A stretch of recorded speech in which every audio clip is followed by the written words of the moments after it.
वज्राच्या लेखणीन काळजाच्या आखणीन माझ्या हक्कात लेखन बाबा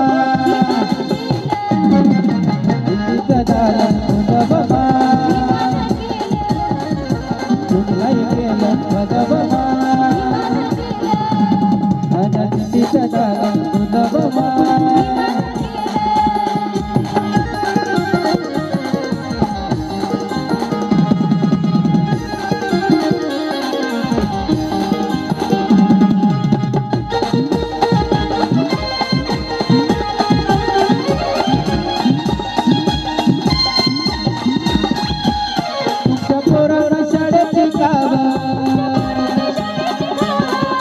लाचारीला मुकावा तुमच्या पोराला शाळेत शिकावं अशा लाचारीला मुकावं असं सभेमध्ये भाषण बाबा